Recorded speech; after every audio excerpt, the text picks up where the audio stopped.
Well, good evening, good afternoon, I guess it's not quite evening. We are still reading the Glimpses of a Great Soul, a Portrait of Swami Saradananda, which was written by one of our very holy swamis who is now left this earth, Swami Aseshananda. He was what we call the Sevak. He took care of Swami Saradananda when he was still in India, but he resided in Portland for most of his life. He was in charge of the center up there.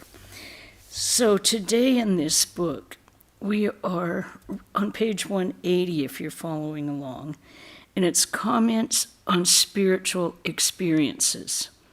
As many people think spiritual experiences are mandatory for spiritual life, but we're going to hear what Swami Saradananda has to say about it.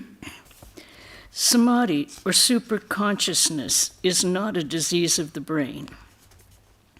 Granted, it is not generally or usually experienced, but neither is it abnormal in the sense of being a pathological state. The subtle experiences of the spiritual world can never be objects of knowledge to the ordinary human mind. Such experiences require instruction, training, and constant practice. The extraordinary visions and experiences that come with long and serious discipline purify spiritual seekers and gradually make them fit for realizing God by filling them every day with new vigor and creative ideas. It is through these visions and ecstasies that the next step of spiritual development can be gained. However, the goal of visions and ecstasies, the highest level of samadhi, the nirvikalpa state, can be reached only through the cessation of all mental modifications, all thought, all vrittis. Therefore, the non-dual plane of consciousness becomes normal. As an example of how ecstasies are a means for going beyond such experiences, Sri Ramakrishna used to say, when a thorn runs into the body, one has to take it out by means of another thorn and then throw them both away. Forgetting the ultimate reality, we come into this state of relativity and think that the world is real. Gradually, the universe of sights and sound is attenuated by spiritual visions and experiences that eventually lead us back to the knowledge of non-duality.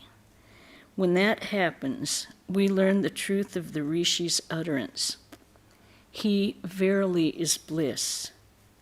This is the process. All the doctrines, the experiences, and the visions of spiritual life are valuable only as they help us to go forward to that destination. Swami Vivekananda often said that these visions and experiences indicate how far the devotee has gone forward toward the goal. He called them milestones on the way to progress. It would be a mistake to think, when there is a little intensity of a particular spiritual mood or a vision of your chosen ideal during meditation, that spiritual realization has reached its culmination.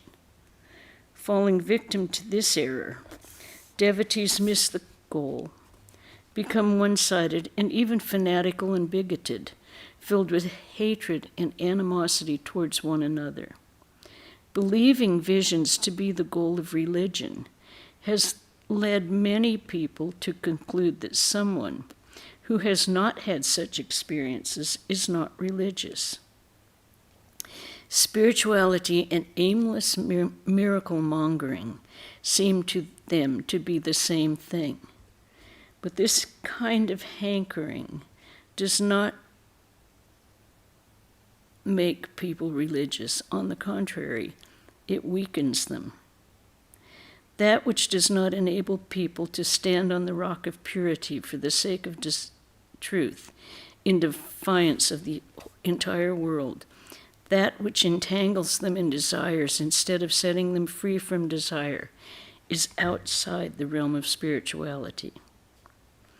If you have visions and ecstasies without having a corresponding strengthening of character, you are outside the frontier of spirituality. Then they are due to a weakened brain and are of no value. If, on the other hand, instead of having visions, you find yourself acquiring strength, know for certain that you're on the right path and that you will yet enjoy spiritual experiences at the proper time. Finding that some of the devotees of Sri Ramakrishna were experiencing ecstasies, a friend of ours who had visited the Master for a long time, but had had no such experience, felt much perturbed. He went to the Master with tears in his eyes and laid bare his distress. Sri Ramakrishna said, "Don't be foolish, my child. Do you think everything is gained when that is attained? Is it something very big? Know for certain that true faith and renunciation are far greater. Why, Narendra, Swami Vivekananda, does not have these visions, but just see how great his renunciation is, how great his faith is, how great his vigor, and how steadfast is his mind." Becoming one with the Divine Lord comes through the elimination of desire with the help of steadfastness, faith, and single-minded devotion. There are certain pure desires, such as the desire to help others, that some realized souls cultivate, even though such desires are pure. Under their influence, they cannot remain in the non-dual state. They come down just a little from that highest place of consciousness to the realm of I and mine again.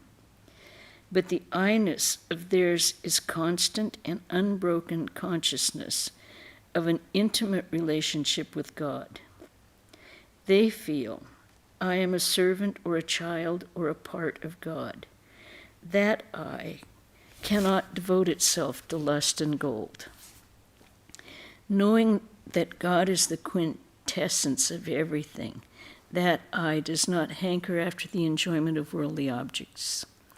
It experiences only as much of worldly objects as is necessary for the relationship with God and no more. Those who are in worldly bondage but have attained perfection by means of sadhana and are living in the world in some loving relationship with the Divine Lord are known as Jivan Muktas, or persons who are liberated during their life.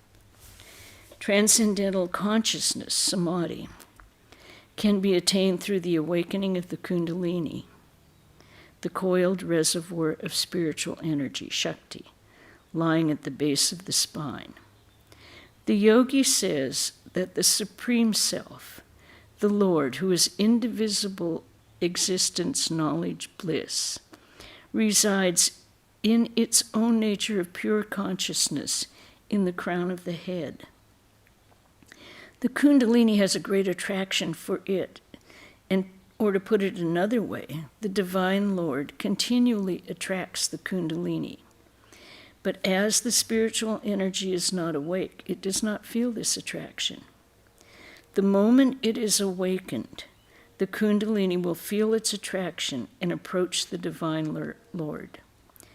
The passage leading the Kundalini to the self starts at the lowest center of consciousness, the Meru chakra, called the Muladhara, or the basic center of consciousness, which is situated at the end of the vertebra and goes straight through the spinal canal to the seventh center, the Sahasrara chakra in the brain. This passage has been spoken of in the scriptures on yoga as the passage of Sushumna. The Western physiologists have labeled this as canal centralis, but they have not yet discovered its function. They may have by now, or think they have. This was written in the 20s. Saradananda's writings were in the 20s and 20s. So science has progressed some. I have no idea if they have decided on a function of the canal centralis. After its initial separation from the self, The coiled power came down from the brain by this passage to the lowest center, the Muladhara chakra, and lies asleep. The Kundalini will return by this path, crossing one after another of the 6 centers, situated one above the other in the spinal canal. As the awakened spiritual energy moves upward from center to center, the apprentice begins to have spiritual experiences. And when the Kundalini reaches the 7th center in the brain, the apprentice realizes the ultimate goal, the supreme knowledge of Brahman, the consciousness of non-duality, that oneness of the self with the self. The Master would say of the non-dual state, the state beyond all states, that is the last word. The knowledge that we gain from studying holy books is good, but there is another knowledge that is better.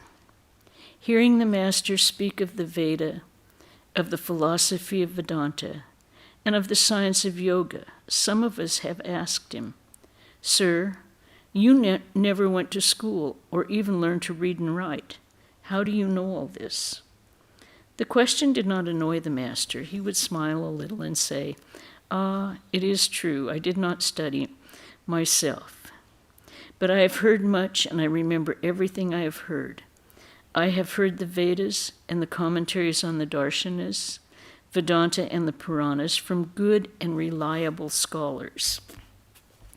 After hearing them and learning what they contained, I made a garland of them all, the books, by means of a string, and putting the garland around my neck, I offered it to the lotus feet of the Mother, saying, 'Ah, Mother, here are thy scriptures. Please grant me pure devotion.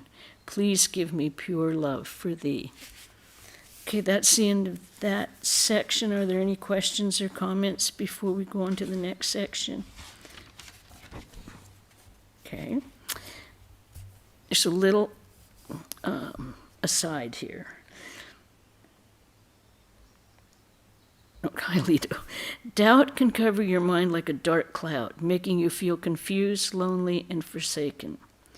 This conversation between Swami Saradananda and a young man who had come to him in such a dark mood shows us the way out of the darkness. Student: "Sir, when I had my initiation, I had faith in God.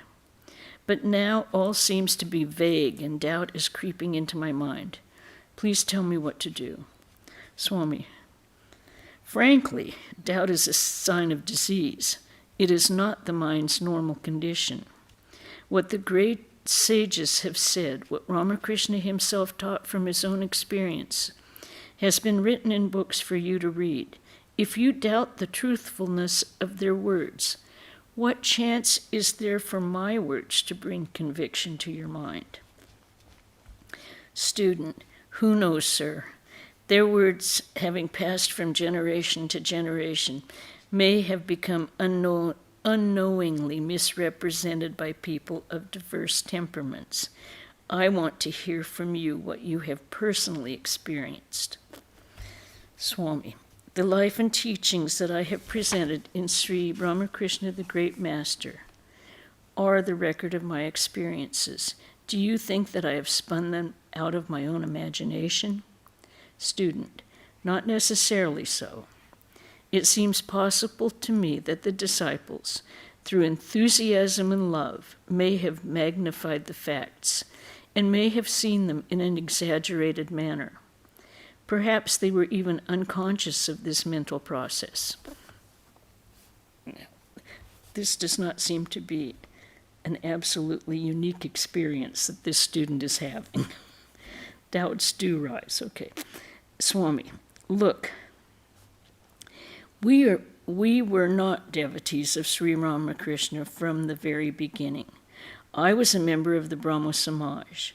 Disbelief, skepticism, and the spirit of criticism had full possession of my mind. I had no intention of holding aloft the banner of Sri Ramakrishna and proclaiming him to be an incarnation of God. Gradually, everything began to change. I was forced to believe in him and his experiences. When I saw that Ramakrishna knew more about me than I knew about myself, and that his word, when tested, was always true, I had to accept him and all he stood for. Student: besides the historical record of Sri Ramakrishna's life, does he still exist in a real way? Swami: certainly. Otherwise, how could one see him and talk to him? Student: have you personally had any proof of it? Swami: of course. Do you imagine I'm simply wasting my time living here without accomplishing anything? Student: if Sri Ramakrishna really existed after his death, why couldn't Swami Vivekananda talk to him whenever he wished? Swami: undoubtedly, Swami Vivekananda spoke to our master often, just as I am sitting and speaking to you. Swamiji spoke to Sri Ramakrishna in close intimacy. I know it definitely. However, such a conversation was not possible when Swamiji was on the normal plane.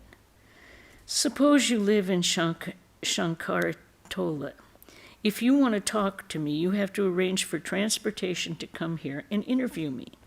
Then alone will you be able to see me and speak to me. Swamiji was not always in the same plane as Sri Ramakrishna. When a person is in the vortex of activities, his mind remains below the transcendental plane where spiritual communication is possible. Student: sir, are you all able to see Ramakrishna when you want to? Swamiji: Swami, just now I have told you that we do not live on the same plane on which Sri Ramakrishna lives all the time, and therefore I do not talk to him all the time. From the beginning, you have started with a preconceived notion, and so your conclusion is incorrect. Student: if the disciples have direct communication with the master, why are there differences of opinion among them? I think everyone has that question. We once had some people working here at the convent, and we overheard them talking, and they said, "Do you know what this place is?" And one of the men said, "I don't know, but you ask each person and you get a different answer from everyone." So it's still basically the same. Why did Swamiji encounter opposition from one of his brother disciples when he was formulating his plan for establishing the Ramakrishna mission? Swami: when establishing the Ramakrishna mission, none of his disciples referred the matter to Sri Ramakrishna. The matter was placed for discussion among them all. It was only natural that there were differences of opinion, but finally Swamiji's idea was accepted by all. Student: this boy does not give up. Is there any proof that God is truly real? Swami: yes, there is. Student: the references to God's reality that I have found in the scriptures, as well as those in the lives of the saints, may be due to imagination resulting from prolonged meditation that may have crystallized into a set pattern of thinking.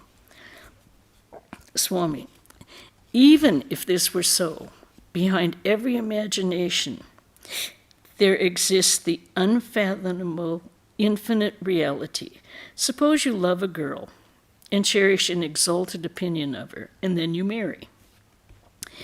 After you have lived together for some time, you realize that your ideas about her are changing, and gradually you become disillusioned.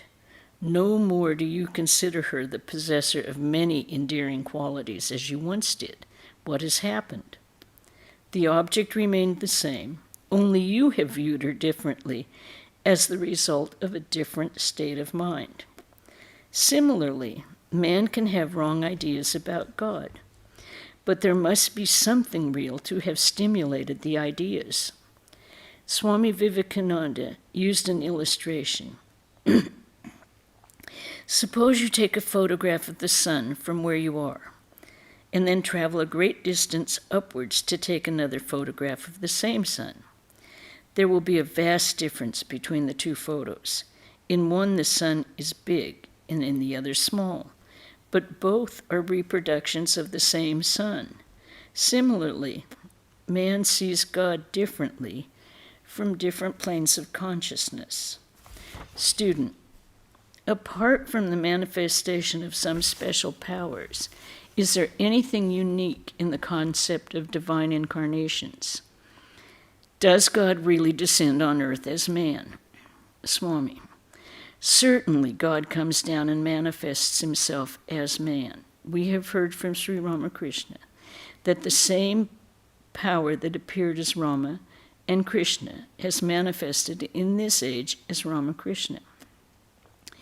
In other words, the same Godhead assumes different forms and incarnates according to the needs of the time.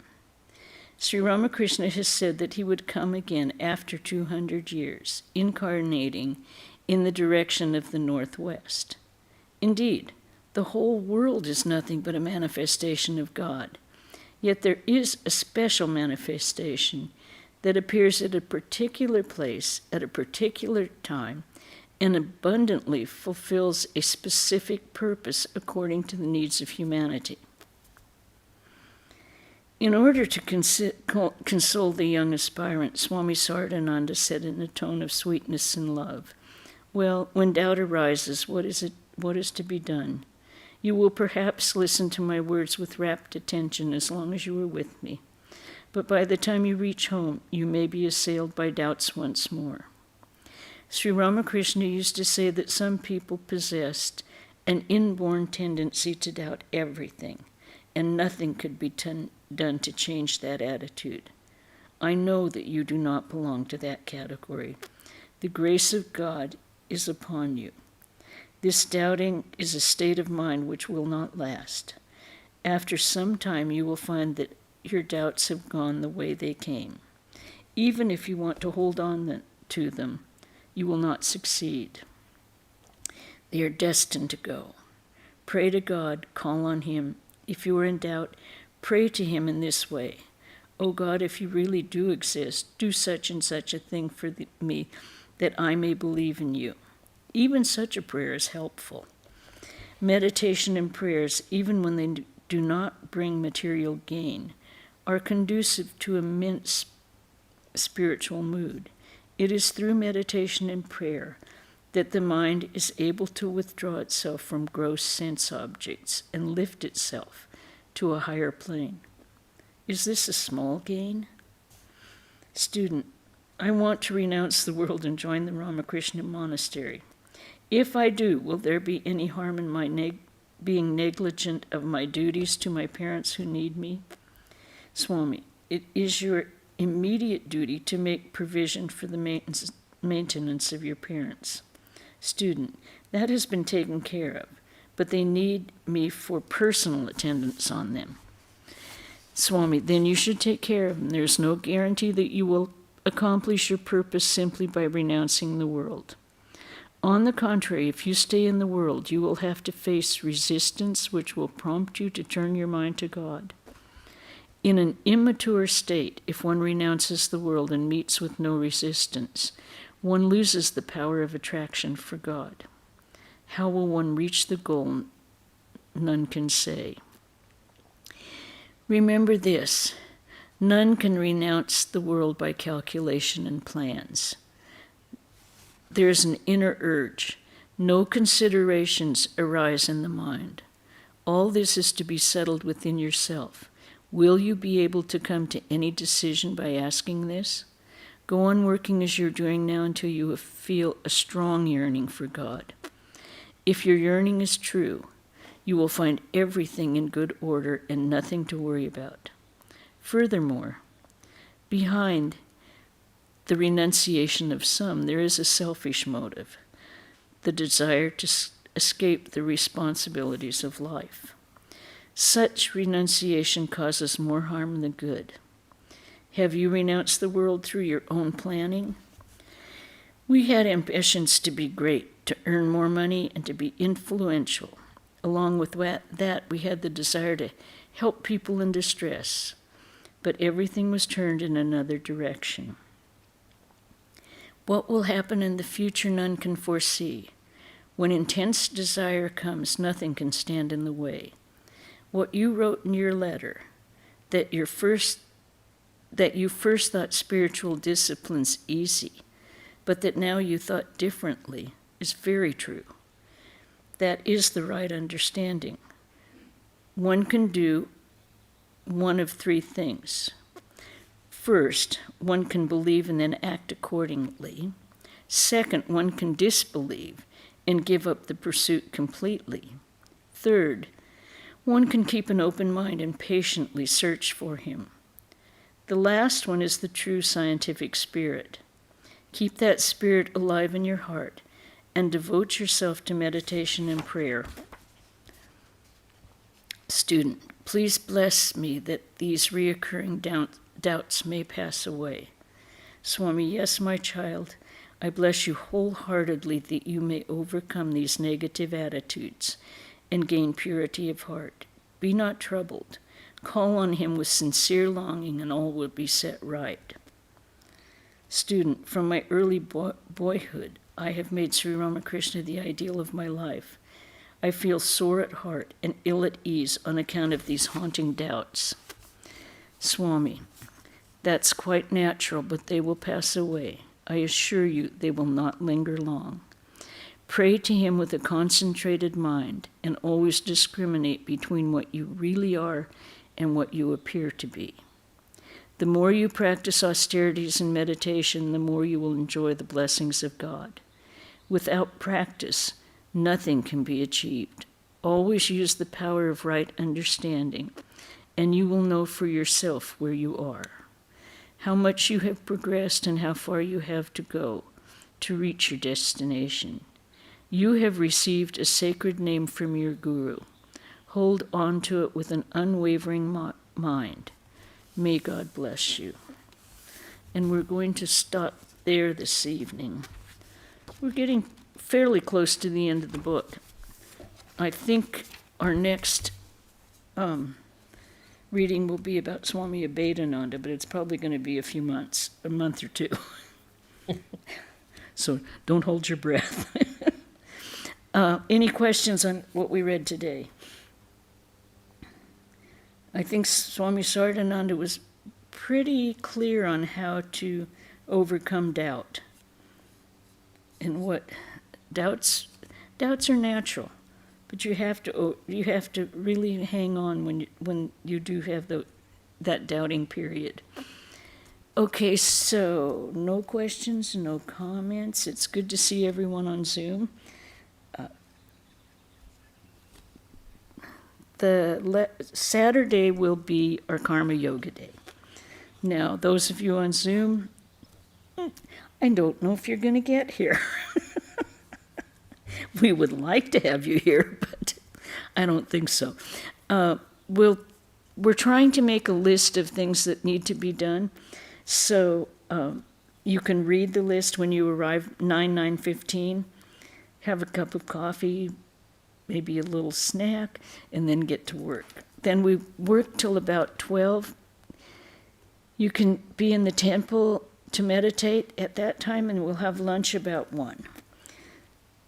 As anyone can imagine, we have a tremendous amount of weeds. So if you're up to weeding outdoors, that's probably the biggest problem right now. Though we will have indoor jobs too.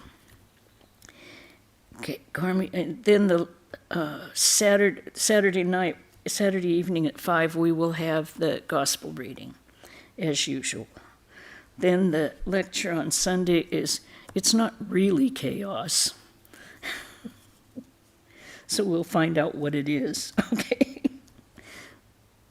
All right, since there are no questions, and those of you that have taken out membership will be receiving instructions on how to attend the members' meeting. But just because you're initiated doesn't mean you're a member. So it's a different form that you have to fill. What's the date of that I'm sorry? meeting? What's the date of that meeting? That's going to be the 26th, Saturday the 26th. And they'll send the details when you're a member. You will get them. If you don't, contact Hollywood. Okay? All right. Om Shanti, Shanti, Shanti. Hariom Tat Sat. Sri Ramakrishna Arpanamastu. Good to see you all here. Leanne sent her love. She said Swami Sarvapriyananda is giving a talk in Austin this evening, so they're all on deck there. Yeah. Okay. We'll see you next week, maybe. Take care.